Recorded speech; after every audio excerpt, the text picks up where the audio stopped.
Ok, ça a l'air de marcher. Salut les amigos. Ok, bah voilà, on est de nouveau ensemble. Désolé hier, j'ai pas pu, mais ce soir. Prochain, je pense que la prochaine fois qu'on continuera, j'espère qu'on pourra terminer le conte du Chacham et du Tam. Voilà. Si Dieu veut dimanche. Sinon, eh ben, ce sera plus tard. On n'est pas pris par le temps. Ok, donc juste un petit résumé de ce qu'on a vu les deux fois précédentes en termes juste de l'histoire. On rentre pas dans des explications, on va juste rester sur l'histoire. Donc en résumé, on a donc c'était deux parents qui ont eu deux enfants. Les deux enfants sont amis depuis la naissance. L'un est très intelligent, un chacham hors pair, et l'autre est simple. Et on a vu tout au long de ce début d'histoire les deux types de personnalités du chacham et du tam. Donc le chacham, la personne qui est donc intelligent et sage, eh bien c'est une personne qui réfléchit finalement que par sa logique, et sa logique le mène à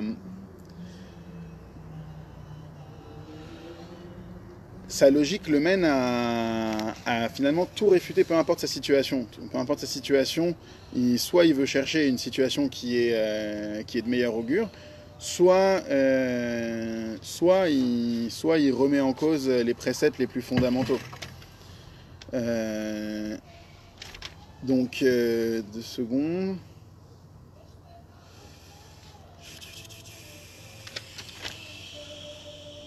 Voilà, donc le roi, ce qui s'est passé, c'est que le roi... Alors, on s'était arrêté là. Le roi avait demandé à deux de ses sujets, l'un qui était simple et l'autre qui était sage, d'aller parler à nos deux protagonistes, donc au sage et au simple. Donc, en résumé, qu'est-ce qui s'est passé? Eh bien, ces deux personnages, donc le Chacham et le Tam, sont tellement ancrés dans leur personnage, dans leur personnalité, que même dans le registre des noms, eh bien, on a noté que lui s'appelait le Chacham, alors qu'on ne l'a pas appelé par son prénom, on l'a appelé le Chacham, et l'autre on l'a appelé le Tam, ce qui est paru suspect aux yeux du roi, qui se dit, bon ben, je vais envoyer, je veux les rencontrer ces gens. Je veux rencontrer le Chacham et le Tam. Mais j'ai pas envie de les rencontrer, j'ai pas envie de les contraindre à venir. Je veux qu'ils viennent de leur propre gré. C'est très important. Je rappelle, comme à chaque fois, qu'on parle des contes de Rabbi Nachman. Donc c'est pas des contes ordinaires. Et c'est des contes qui sont d'une grande profondeur et qui contiennent des messages qui sont simples. Tout d'abord, il y a des messages simples qui sont à la portée de tous, et il y a des messages très profonds. Juste pour donner une bride comme ça, on avait vu dans la Torah 60 du Likutei Moharan que finalement ces contes prennent racine dans le Atik Yomin, c'est-à-dire le jour ancien, c'est-à-dire en fait que ces contes prennent racine dans la source même de la Torah, avant même qu'elle soit écrite. Avant même qu'elle soit écrite, eh bien, il y avait déjà une Torah, elle existait déjà. Et c'est de là que Rabbi Nachman a tiré les contes. C'est pour ça que lorsqu'on lit ces contes-là, il répare automatiquement la Neshama. Comme un cachet de Doliprane enlève le mal de tête. C'est le même concept. Donc voilà, on continue dans l'histoire maintenant. Donc on a dit que le roi était très étonné, et il a envoyé donc un simple au simple et un sage au sage. Chacun donc selon son niveau. Il leur joignit également une lettre, et donc les émissaires partirent, et chacun rencontra l'émissaire qui lui était joint. On lui dit que le sage était un sage extraordinaire et richissime, alors que le simplet était simple. Voilà, il possédait des vêtements, et finalement on se rappelle, ces vêtements qu'il porte, c'est simplement une pelisse. Hein. Voilà, donc moi c'est un poncho, lui c'est une pelisse, chacun son truc.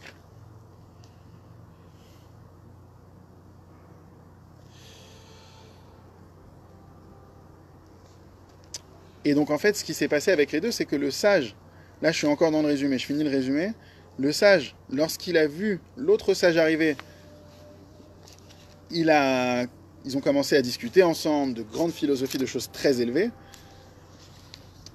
tellement élevées qu'au final, ils en sont venus à la conclusion que le roi n'existe pas.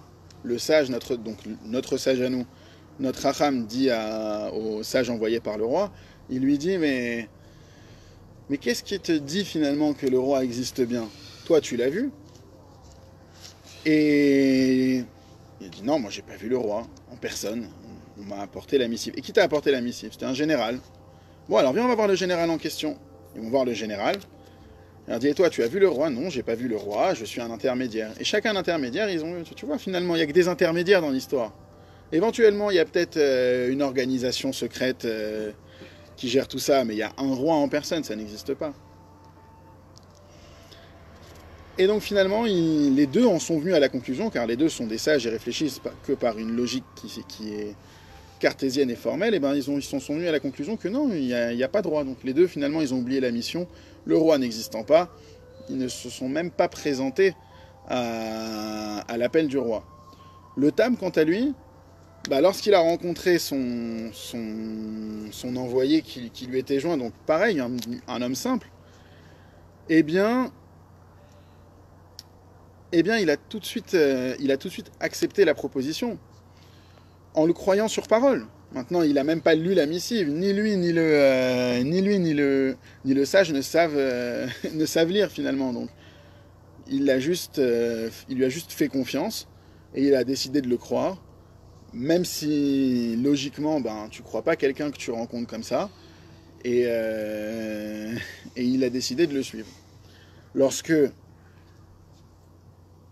à partir de ce moment-là, on l'a habillé d'abord, on lui a enlevé sa police, on lui a donné des vêtements dignes, on l'a fait transporter en calèche. Déjà, monsieur, on commence à élever un petit peu son standing, qui était à la base, je rappelle, du pain, de l'eau, une police. Le gars, on va dire, il est un peu à plaindre. Tu rencontres quelqu'un comme ça aujourd'hui et tu le vois Bessimchat, tu te dis, wow, lui, quelqu'un de spécial quand même. Hein. Chaim.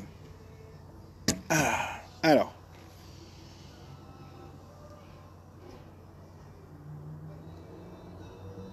Et donc ils prirent la route ensemble et ils se sont réjouis, c'était magnifique pour eux. Voilà, c'était là qu'on s'était arrêté. Alors entre-temps, il s'est passé quelque chose au royaume. C'est qu'il y a eu des dénonciations. Et il y a eu des dénonciations qui ont été émises contre le gouverneur de la ville, qui a été accusé de fraude. Et du coup, le roi, simplement, il l'a destitué. Et le roi, finalement, il se dit, mais attends, j'ai eu des problèmes avec ce gouverneur, je vais sûrement choisir une autre personne, mais il serait bon de mettre un homme simple. Tiens. Car quelqu'un de simple, ici, on parle de quelqu'un d'honnête. Hein. Ça peut être une personne très intelligente, mais il a décidé de vivre simplement. Mais c'est bien de mettre quelqu'un de simple à un haut poste de gouvernement. C'est comme ça, il gérera le pays avec vérité et droiture. Parce que lui, il vit dans sa vie avec vérité et droiture. Finalement, c'est un bon deal. Et il ignore tout ce qui est combine, tout ce qui est astuce. Donc, on cherche au contraire des gens comme ça. Quand on voit des fois comment ça se passe en politique, on se dit que des fois, le paysan, au moins lui, il est honnête. Et le roi, il se résolut à faire de notre ami le Tam, la personne simple, le nouveau gouverneur. Il annonça un ordre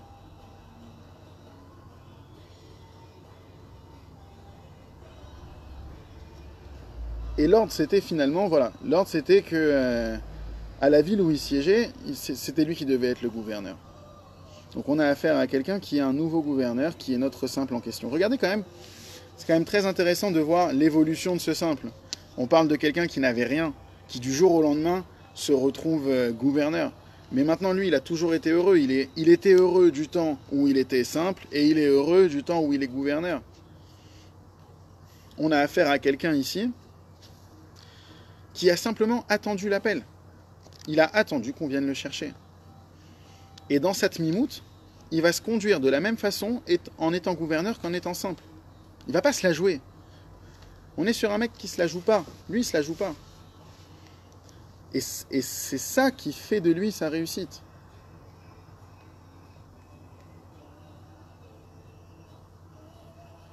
Dès son entrée de la ville, on le retiendrait et on le couronnerait en lui attribuant les charges de gouverneur. Et c'est comme ça qu'il procéda. Les gardes se tenirent aux portes, et dès qu'il fut passé, ben on le retint et on l'annonça dans son rôle de gouverneur. Et, alors, je rappelle, lorsque le simple qui était l'envoyé du roi, est allé voir notre simple à nous de l'histoire, quand il lui a dit que le roi voulait le voir, l'autre lui a dit, écoute, il n'y a pas de problème. Le roi, il me voit, c'est bien, mais c'est sûr que tu te moques pas de moi. On se rappelle que les gens se moquaient de lui, c'est normal. Il avait l'air d'un idiot, hein. Quelqu'un, il avait l'air d'un simple d'esprit, un peu. Voilà, c'était. J'avais rappelé le film Le Dîner de con, c'est à peu près ça. Et là, du coup, on lui annonce qu'il va être gouverneur. Il lui dit, écoutez, ok, mais vous vous moquez pas de moi. Lui, il est simple. Il veut bien croire. Juste, par contre, dites-moi que vous ne vous moquez pas. Si vous me dites que vous ne vous moquez pas, je vous crois, hein, parce que de toute façon, il croit ce qu'on lui dit. Et le simple devint immédiatement gouverneur, avec force et puissance. Et maintenant que son mazal avait monté, le mazal rend sage. Rabbi Nachman nous dit ici que le mazal rend sage. Qu'est-ce que ça veut dire? Un peu de compréhension lui parvint. Mais, en dépit de cela, il resta quelqu'un de simple. Et il n'eut pas du tout recours à sa sagesse. Il se comportait avec naïveté. On a affaire à quelqu'un à qui on lui donne du pouvoir, alors qu'il était rien, et même quand il a du pouvoir, il reste finalement intègre. C'est un homme intègre. C'est ça un homme intègre. Tu peux le mettre dans n'importe quelle situation, il ne va pas se vendre. Il brade pas son prix, même s'il faisait des chaussures à 3 coins et qu'il les vendait à la moitié du prix. Par contre, son intériorité, il ne la vend pas à bas prix. Il est hors de question pour lui qu'il devienne quelqu'un d'autre sous prétexte qu'on lui a attribué quelconque statut. Et donc c'est avec naïveté, intégrité, vérité et droiture qu'il dirigea le pays. Et de son temps, il n'y a eu aucune fraude. Parce que pour mener le pays, nul besoin d'avoir une grande intelligence ou de posséder une sagesse inouïe. Sa conduite repose sur sa droiture couplée de son intégrité. Et lorsque 2 personnes, par exemple, venaient à se présenter devant lui pour être jugées, il disait simplement, toi t'es innocent et toi t'es coupable. Comment est-ce que, de la façon dont lui l'avait compris avec sa simplicité, et en toute sincérité, et sans aucune fourberie, dire lui typiquement c'est le juge que tu peux aller voir avec une somme d'argent phénoménale, qui dira non, toi t'es coupable, c'est tout.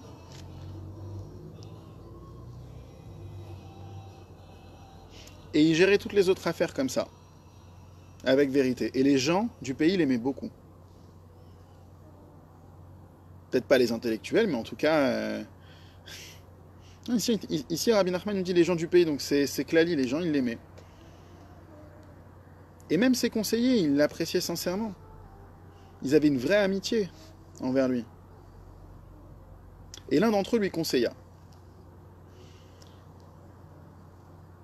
Cela fait aucun doute, il lui dit comme ça, cela fait aucun doute que tu seras convoqué chez le roi.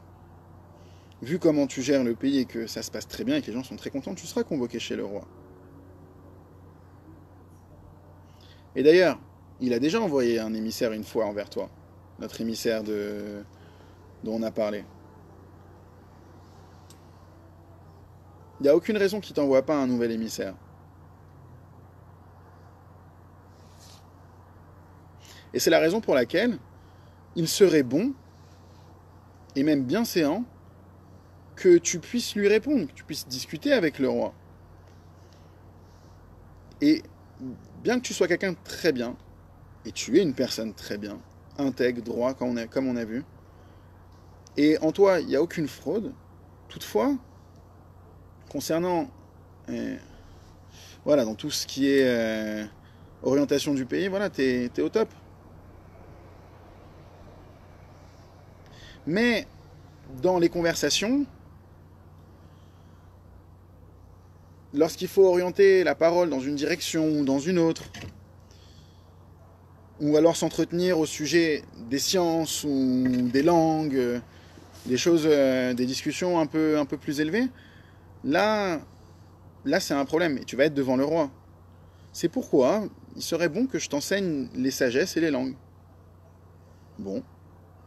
Il proposa donc, son conseiller lui proposa à notre ami le simple, et la chose fut acceptée aux yeux du Tam. Notre simple ami a dit, oh, pourquoi pas, après tout. Qu'est-ce que cela peut bien me faire? Il se dit comme ça, qu'est-ce que cela peut bien me faire si j'apprends des sagesses et des langues?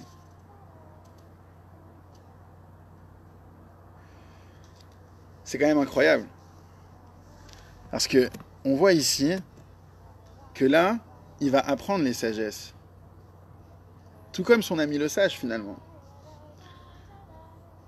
Et tout de suite, d'ailleurs, il lui vient à l'esprit son ami le sage, qui lui avait dit une fois, qu'il lui serait impossible, en aucune façon, qu'il parvienne un jour à son niveau de sagesse. Et là, il a la possibilité d'apprendre la sagesse et les langues. Lorsque Rabbi Nachman nous parle ici du simple, on voit qu'il va arriver au même niveau intellectuel que le sage. Il en a besoin. Ben oui. Il a besoin d'avoir cette sagesse pour se présenter devant le roi. Le simple, lorsqu'on l'appelle et qu'il a un besoin, on lui donne tout ce qu'il faut pour son besoin. C'est un peu comme dans le premier conte, dans La Princesse disparue, lorsque l'émissaire du roi se retrouve devant le géant et qu'il a combattu toute sa dépression intérieure et qu'il n'a pas perdu espoir, bah le géant, il lui donne, après que le vent soit venu et dit comme quoi il avait vu le château en or, non pardon, la montagne en or et le château en pierre précieuse, il lui a donné une bourse. Il lui a dit là-bas tout est cher. Il lui a donné une bourse, il lui a dit quand tu as besoin, tu mets ta main et tu prends comme ça. C'est le premier conte. Mais du coup, lui, il avait besoin de ça pour aller chercher la princesse. Du coup, ça lui a été donné. Intéressant de voir que lorsqu'on a besoin de quelque chose, ou lorsqu'on a une tâche que Hachem veut qu'on accomplisse, eh bien, on a tout ce qu'il faut. Il ne nous laisse pas en galère vis-à-vis de ça. Et lorsqu'il a besoin, voilà. Ici, lui, il a besoin de sagesse, il va apprendre toutes les sagesses. Et il va même, peut-être même dépasser le sage dans sa sagesse. Est-ce qu'il va y arriver? Peu importe. Il aura reçu cette sagesse-là. Donc lui, qui était à un niveau de simplicité et qui se retrouve maintenant avec une sagesse, eh ben, il va quand même rester simple, le bonhomme. Il va tout apprendre. Mais il va rester quelqu'un de simple, comme on va le voir tout de suite. Et voici que maintenant, il avait déjà accès à la sagesse. Donc voilà, il était d'accord pour apprendre les sciences, mais il ne se servait pas du tout de cette sagesse. Il dirigeait toutes les affaires avec simplicité, comme au début. C'est fort. Dans sa mémoire vive, c'est lui-même. Toutes ces connaissances qu'il a apprises, il l'utilise, mais dans sa mémoire vive, le moteur de sa vie, c'est lui-même. C'est sa personne, sa personnalité. Et donc le roi, finalement, il a envoyé un émissaire, comme l'avait dit son conseiller. Il partit voir le roi, il conversa avec le simple, en évoquant d'abord la manière dont il dirigeait le pays. Et le souverain, il fut bien sûr extrêmement satisfait de sa manière. Tout le monde était content, tout se passe bien et il n'y a aucune fraude. Et il voyait que devant lui, le simple, notre Tam Akadosh, on va l'appeler, il est saint, notre Tam. Eh bien, il réside finalement une grande vérité une droiture, et chez lui, il n'y a pas de fraude. Il n'y a pas de fourberie. Et puis le roi, il commença à discuter sagesse, discuter langue, discuter science. Et le sage, et le simple, notre Tam en question, il répondit correctement. Et sa répartie même est plus beaucoup au roi. Il lui dit, je vois que tu es un sage de ce niveau, et malgré tout, tu te conduis avec une telle simplicité. Même le roi, la plus haute instance du pays, fut subjugué par ça, ça lui plut énormément. Il avait devant lui quelqu'un qui lui plaisait beaucoup.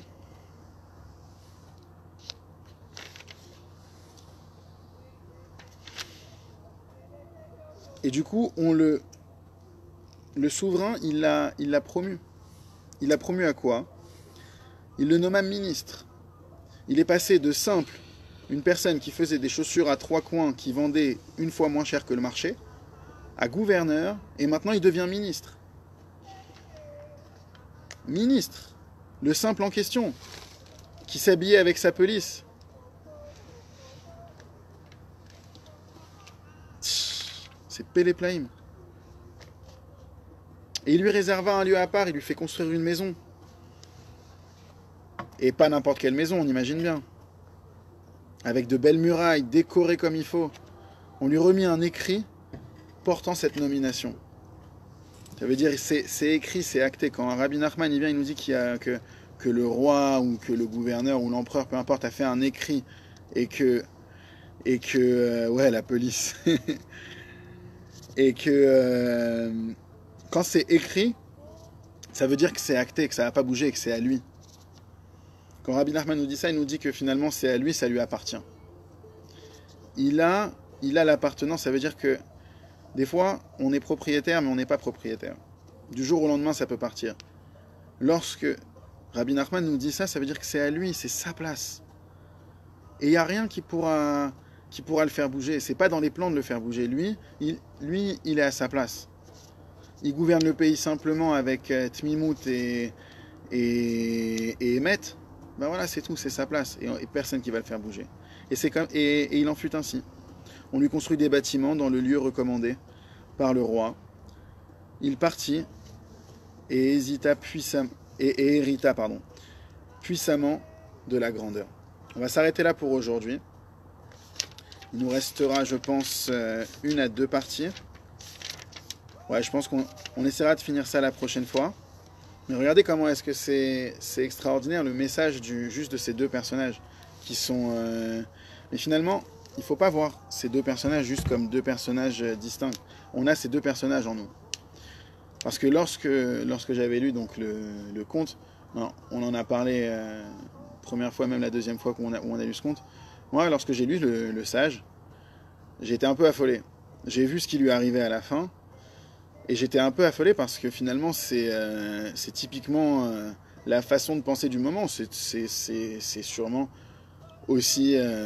c'est toujours, je pense, c'était ma façon de penser, mais de se dire à chaque fois il y a mieux, et il faut pousser l'ambition au maximum, et le temps, limite il faut pas avoir de temps, il faut toujours consacrer le temps à quelque chose et réfléchir avec une logique comme ça implacable.